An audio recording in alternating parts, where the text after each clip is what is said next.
Hi friends, I hope you're having a good day so far. I'm back to continue reading chapter 1 of Socks with you. But before I get started reading, I wanted to share a few pictures that came in yesterday after friends had listened to the first part of the chapter. So I'm going to start with Maya's. Awesome job. And Yaxel.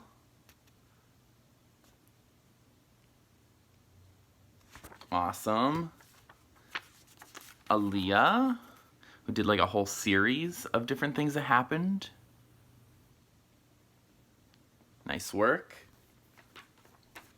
And Carly, with her picture of socks. Nice job. So again, you can continue to draw and illustrate what you visualize while you're hearing in the story. And I'm going to continue with the rest of chapter 1 today. So if you remember where we last left off, they decided, the family, that they wanted to take Socks. Socks had almost wiggled free when a second pair of hands seized him. He felt himself being lifted. Metal creaked, the hands thrust him into darkness, and he found himself falling. He landed on something smooth in a dark, stifling place. Above, he heard a creak and a clang. Outside, he heard shouting and the sound of Debbie's bursting into tears. The strangest thing had happened to Socks that morning. "He mailed him!" cried the small boy. "That big boy mailed the kitten I wanted." "The one I wanted," contradicted his big sister. "Cut it out, you kids," said the mother. The little sister shrieked, "Mommy, he hit me!" Now she had her brother in the wrong. Socks slipped and slid onto the letters that crackled beneath his paws as he explored the inside of the dark mailbox he had been slid into. The place was sweltering, but it was free from other kittens. For the first time in 7 weeks of life, Socks had found a place where no one could step on his face or bite his tail. He lay down on the letters to catch up on the rest he had missed that morning. Outside, the commotion continued. "I'm fed up with you kids fighting all the time," said the mother. "Just for that, we won't buy a kitten at all." All 3 children protested. "No fair! You said you'd buy us a kitten. You promised. Please, Mommy, just one. We won't fight anymore. Honest." "Come along," said the mother, relieved to have an excuse for leaving the kitten behind. "I'll buy you popsicles. I need a kitten like a hole in my head." This decision was followed by shouts of, "I want lime! I want grape! I don't want popsicles! I want a Slurpee!" Socks was discovering that the heat inside the box made sleep impossible. The chute at the top opened. "Socks, are you all right down there?" Socks recognized the tearful voice as Debbie's, even though it sounded loud and hollow. Then she demanded of her brother, "How are we going to get him out? He'll roast if we leave him in there. He'll starve. He'll die." She tried to cool the box by opening and closing the creaky chute at the top. "You don't want a bunch of fighting kids to get him, do you?" asked George. "You want him to go to a good home, don't you?" "How can we sell him when he's in the mailbox?" asked Debbie. "Nobody can see him." "Look," said George. "It says on the box that the mail will be picked up at 11:23 a.m. The clock in the market says 11:15. All we have to do is wait for the mailman to unlock the box, and we'll get Socks back." There was a loud sniff outside the mailbox. "Are you sure the mailman will give him back?" Hope and respect for her brother had replaced fear and anger in Debbie's voice. "Sure, I'm sure," said George. "The post office doesn't want kittens any more than anyone else." "I hope nobody wants to mail a package before 11:23. It might hit Socks." The tears were gone from Debbie's voice. "Nice fresh kittens for sale," she called out as she tried to fan the air into the mailbox. Socks stretched out, panting. puzzled by all that had just happened. A letter falling from above was only another puzzlement, but the heat forced him to meow in distress. "Hang on, Socks," Debbie's voice echoed down the chute. "Help is coming." At precisely 23 minutes after 11, as he lay gasping on the letters, Socks was frightened by the sounds of keys rattling against metal. Before he could move, the side of the box dropped down, and he lay blinking in the glare of the sun before an audience of shoppers.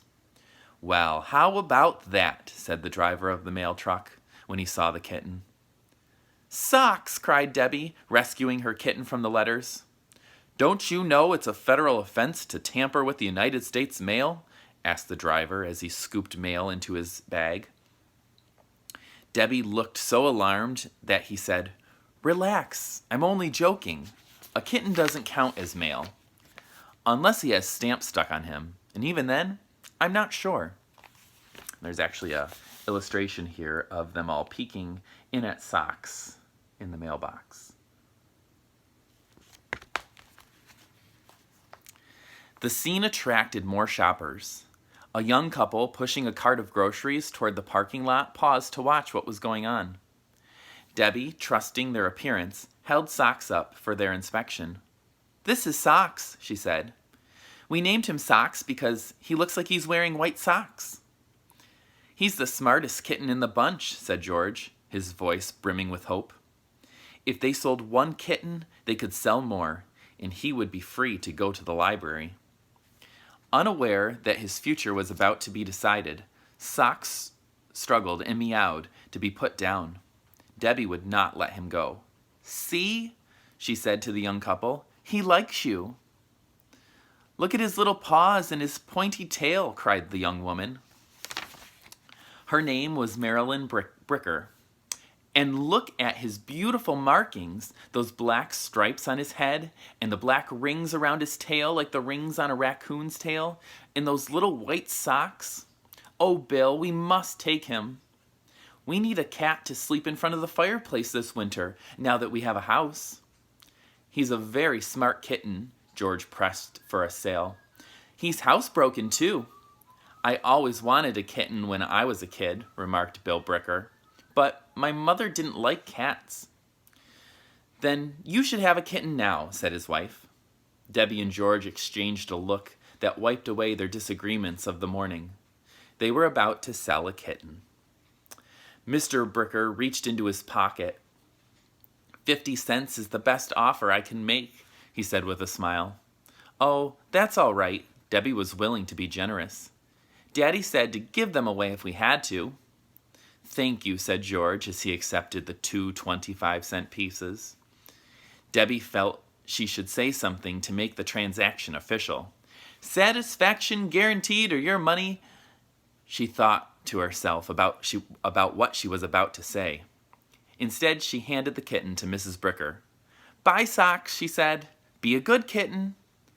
Socks found himself cuddled, not squeezed, in the arms of the strange Mrs. Bricker, while George said to his sister, "Look, if you're ever going to learn to make change, you've got to learn that 50 cents is a lot more money than 25 cents. "Socks, did you hear what the girl said?" Mrs. Bricker stroked the tabby's markings on his tiny head. "She said satisfaction guaranteed." Socks's eyes were closing. He was worn out by all that had happened this morning. "To us or to the kitten?" said Mr. Bricker, as he lifted the bags of grocery over the tail of the gate on the old station wagon. "To the kitten, of course," Marilyn Bricker laughed. "I know you and your heart of jello." And that is the end of Chapter 1. So I'll be continuing on Monday with Chapter 2, which is titled The Bricker's Other Pet. So I want you to be thinking about Socks is going home with them, and think about how Socks might feel about another pet at home. So it'll be interesting to see what happens. Again, if you drew any pictures today while you were listening, feel free to have an adult at home email those to me. I'd love to see those keep coming in and enjoy them. So take care, everybody. Have a great weekend, and I'll be back with you on Monday. Bye.